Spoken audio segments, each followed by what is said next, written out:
स्वराज्याचे धाकलेधणी छत्रपती संभाजी महाराज यांच्या राज्याभिषेक सोहळ्याचे औचित्य साधून हिंगोली जिल्ह्यातील आजेगाव येथे 2 दिवसीय भव्य शंकरपटाचे आयोजन करण्यात आले आहे। या क्रीडा सोहळ्याचे उद्घाटन माजी जिल्हा परिषद उपाध्यक्ष अनिल पतंगे यांच्यासह विविध मान्यवरांच्या उपस्थितीत उत्साहात पार पडले। सेनगाव तालुक्यातील आजेगाव येथे 24 आणि 25 जानेवारी असे 2 दिवस हा शंकरपट रंगणार आहे। या स्पर्धेत 2 लाखांच्या बक्षिसांची जंगी लयलूट असणार आहे। उद्घाटन सोहळ्याप्रसंगी माजी जिल्हा परिषद उपाध्यक्ष अनिल पतंगे, राष्ट्रवादीच्या शोभाबाई टापरे, भाजप युवा मोर्चा जिल्हाध्यक्ष विवेकानंद तांबिले, आजेगावच्या सरपंच राणीताई काळे, पोलीस पाटील संगीताताई नालिंदे आणि ग्रामसेवक काकडे साहेब यांच्यासह अनेक पदाधिकारी उपस्थित होते। आजेगाव शंकरपट कमिटीच्या वतीने आयोजित या स्पर्धेत परिसरातील अनेक गावातून बैलजोडी मालकांनी सहभाग नोंदविला आहे। या 2 दिवसीय उत्सवात बैलजोडी मालकांनी आणि शौकीनांनी मोठ्या संख्येने उपस्थित राहून कार्यक्रमाची शोभा वाढवावी असे आवाहन कमिटीच्या वतीने करण्यात आले। रोजी भव्य 2 दिवसीय शंकरपटाचं आयोजन केलेलं आहे। त्याचं उद्घाटन अनिल भाऊ पतंगे, रविसाहेब देशमुख, नंदभाऊ खिल्लारे, विवेक तांबिले यांच्या हस्ते उद्घाटन पार पडलेलं आहे। 2 दिवसाचा कार्यक्रम आहे। जास्तीत जास्त बैलगाडा मालकांनी सहभाग घ्यावा आणि कार्यक्रमाची शोभा वाढवावी। बोला।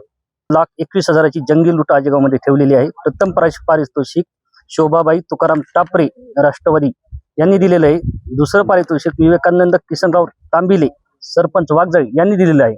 तसंच क गटात 21,000चं पारितोषिक नंदकिशोर खिल्लारे जिल्हाध्यक्ष भाजपा अनुजाती मोर्चा यांच्याकडून दिलेलं आहे। तसंच दुसरं पारितोषिक रविकांत रावजीराव देशमुख यांच्यातर्फे दिलेलं आहे।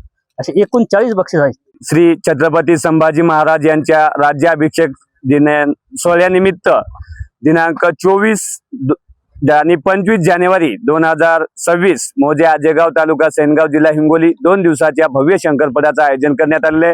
त्या शंकरपटाचं आज सकाळीच उद्घाटन माजी जिल्हा परिषद उपाध्यक्ष अनिल भाऊ पतंगे यांच्या हस्ते पार पडले। त्यांच्यासोबत शोभाताई तुकाराम टापरे राष्ट्रवादी काँग्रेस पार्टीच्या नेत्या, विवेकानंद किशनरावजी तांबिले सरपंच भारतीय जनता पार्टी युवा मोर्चाचे अध्यक्ष तथा मान्यवर मंडळींच्या हस्ते पार पडलेले। हा खेळ 2 दिवस सतत चालणार आहे। यामध्ये प्रथम क्रमांकाचं बक्षीस 31,001 रुपयाचं आहे आणि एकूण 20 बक्षीस आहेत। एका गटात जनरल गटामध्ये आणि दुसऱ्या गटात म्हणजे लहान्या गटामध्ये क गटामध्ये 21,001 रुपयाचं प्रथम क्रमांकाचं बक्षीस आहे। येथे एकूण 20 बक्षीस आहेत। अशा 2 गटामध्ये एकूण 40 बक्षिसाची भव्य लूट आहे आणि जवळपास या लुटीचा आकडा होतोय 2,21,000 रुपये। एवढ्या मोठ्या 21,000 रुपये एवढी भव्य लूट या आजेगाव नगरीच्या वतीनं ठेवण्यात आलेली आहे।